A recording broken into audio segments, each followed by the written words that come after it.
Johnny, another main event for you, another headlining spot. I mean, does it feel any different this time around? No, really. I was training for 5 rounds, and I'm really happy and glad that I have this opportunity again. No, and this time I'm going to be different because I was 1 year without fighter when I fought Thiago, and I come from a surgery and recovery, But now I get the hype for that fight. 5 rounds, I know I can go through 5 rounds easy, and I'm just excited. Nice. I was going to say, you didn't get the result you wanted there, but did you learn some lessons about, what a 5-round fight feels like, what a headlining slot feels like? Were there lessons you learned? 100%. It's every fight you don't lose. You learn, you win or learn, right? And I learned a lot. It was a good experience. I fought 5 rounds. I feel 5 rounds.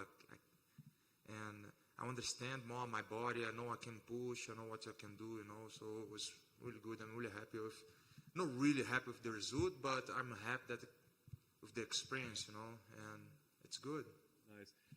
The matchup with Jamal Hill, it kind of reminds me of you. Like, you're the veteran now, but before you were kind of the young guy coming up. Do you see that in him at all, like the early attention on him? Yeah, kind of, but I'm younger than him. I'm the veteran with experience, but I'm 29, he's 30. And yeah, it's a good match. I like his style, and it's going to be fun. Do you think there's anything that he does special? I mean, do you see him as like a dangerous opponent in one particular area or anywhere that, it concerns you? Everybody on the top 10, bro, have knockout power, have knowledge enough to hurt you, to knock you out. So he's a good fighter. Just have to get ready and have fun. Nice. You're training in Ireland still. I guess what have you learned over there? Has it changed anything about your philosophy or your thoughts on fighting? Not really. I just keep improve every day, like a samurai. Every day I'm very committed to my career. Since my last fights, I just train, eat, sleep, repeat. Every day focus on my diet, my nutrition, train, recovery. So one more time, no injury. I'm very fit. So I'm so happy. Nice.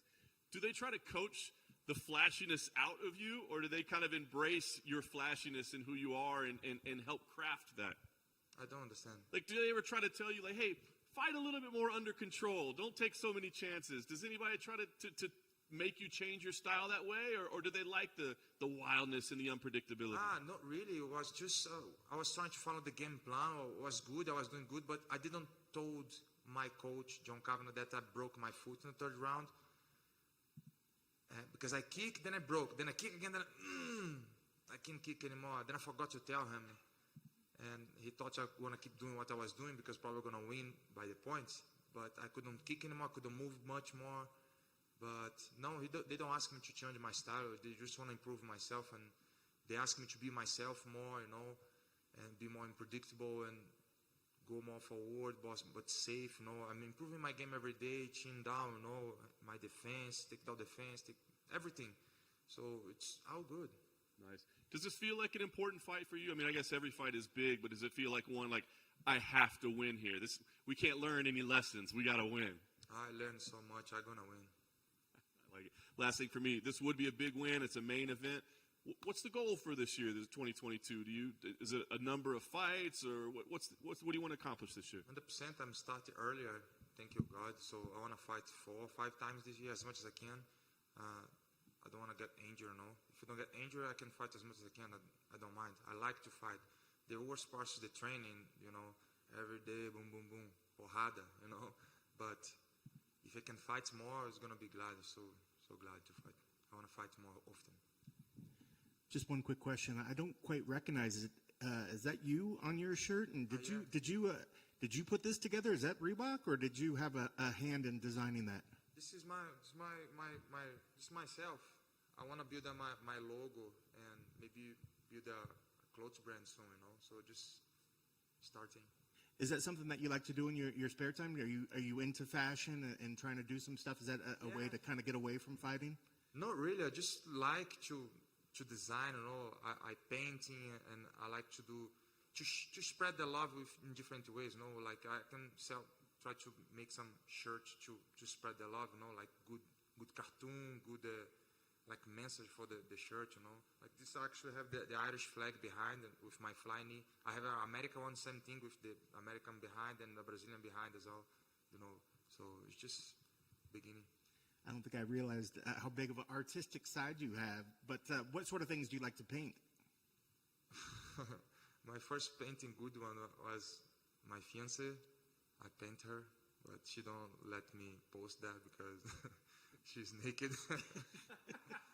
Then I paint Rio de Janeiro as well, and I have a couple projects to do, but I really like it's enjoyable, you know, to create. I'm very creative, so I like to create stuff. I'm not really good painting, but I like to put my thoughts on the paper, you know.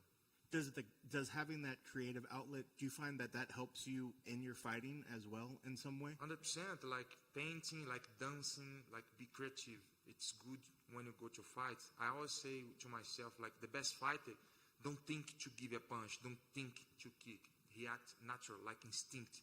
Because if you think it's too late, it's not fast enough. You have to fight like with your instinct, then when you don't think to do something. So this is the best fight in the world to do. And I'm trying to wake this up, you know. Well, I think when you first came on the scene, it was always the dancing, it was always the celebration, and then over time you've kind of drawn that back a little bit.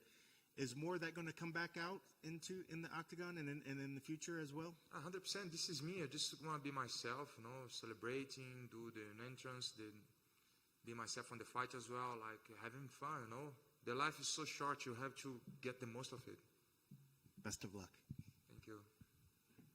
Johnny, tudo bom? Beleza. Queria saber sobre a sua última luta. Muito se falou no Brasil, né? A repercussão foi grande. Que lições você tirou daquela luta? Eu aprendi que eu consigo lutar 5 rounds, eu consigo manter um game plan, né? Escutar o coach. Eu só tenho que melhorar a comunicação, como eu te falei, eu quebrei o pé no terceiro round, esqueci de falar com o treinador, e ele mandou eu continuar com o mesmo estratégia que eu estava indo bem, só que aí eu diminuí os chutes, a movimentação, aí eu acabei perdendo, porque eu tinha esquecido de falar. Porque se eu falo para ele que eu quebrei o pé, ele ia falar, não, bota para baixo, ou faz um jogo diferente, ou entra mais no boxe, entendeu? Então tem que melhorar minha comunicação. Se acontecer qualquer coisa na luta, tem que realmente falar com ele e escutar o treinador, porque ele sabe, ele me vê treinando todo dia, então ele sabe o que eu posso fazer, ele sabe o que ele pode pedir e exigir de mim. Então tem que melhorar um pouquinho a comunicação, né? E, eu sei que eu luto 5 rounds, tranquilo, tem gás pra caramba pra isso. E eu não vou deixar mais na mão do juiz, né, cara? Porque se você deixar na mão do juiz, você tem que aceitar o resultado da luta. Se você deixou na mão do juiz, aceita, o que vier, veio. Então, se você quer realmente o resultado, você tem que buscar. Certo. Você mencionou seu camp, fez de novo na Irlanda, no inverno europeu, né? Como foi essa experiência? E se de fato você chegou a mudar alguma coisa para esse camp em específico? Eu fiz na Irlanda, o inverno não me atrapalhou muito não, já estou acostumado, tem 2 anos que eu estou lá. Não mudei muito, é praticamente 2 campos para o Jamal, porque o Marreta também era canhoto, né? E tinha mão pesada, então eu fiz muito sparring com os pesos pesados lá de boxe, trouxe uma galera para me ajudar também canhota. Então, não mudou muita coisa não, só treinando, evoluindo todos os dias. E vou me divertir sábado. Falando dele como oponente, onde você vê ele mais perigoso, onde você talvez tenha que tomar mais cuidado, onde você imagina que você tem uma maior vantagem para trazer essa vitória? Cara, ele é todo mundo no top 10, igual eu falei, é perigoso, tem poder de nocaute, tem conhecimento suficiente para jogar em todas as áreas, né? Ninguém é bobo aqui no top 10, eu estou lutando contra os melhores do mundo. Eu sei que ele é um strike bom, né? Tem um boxe bom. Mas eu acho que a minha vantagem é ser imprevisível, né? Jogar golpe de onde ele não está esperando, que ele não treina com ninguém igual eu, ele não sabe de onde vai vir os golpes. Posso bater de tudo quanto é posição, então eu acho que vai ser a minha impredictibilidade. Boa. Sobre o fato de ser 5 rounds, você não faria o main event, mudou recentemente. Você se preparou para 3 assaltos? Isso pode fazer alguma diferença, tanto para você quanto para o seu adversário? Cara, a gente consegue lutar 5, 10 rounds. Quem é atleta de verdade, quando muda de 3 para 5, não faz muita diferença, não. Então, para mim, tá no mesmo. Eu não vou precisar de 5 rounds também, não. Show de bola, então, para finalizar. Muito se comenta no Brasil entre os fãs, né, fora a sua amizade com o Michel Pereira. Eu sei que você ficou aqui, não sei se ainda está, mas você ficou na casa dele aqui em Las Vegas. Como surgiu essa amizade? E de quanto tempo é? Acho que rapaz, acho que tem 1 ano, quase 2 anos que eu conheci ele. A gente trocou uma mensagem no Instagram, a gente se encontrou aqui em Las Vegas, que ele já estava morando aqui. E aí bateu, né, o santo. A gente é amigão mesmo, a gente sai junto, vem pra cá, fico na casa dele, treino junto. E, pô, ele é muita gente boa, né? E sei lá, cara, é uma amizade aí pra vida toda.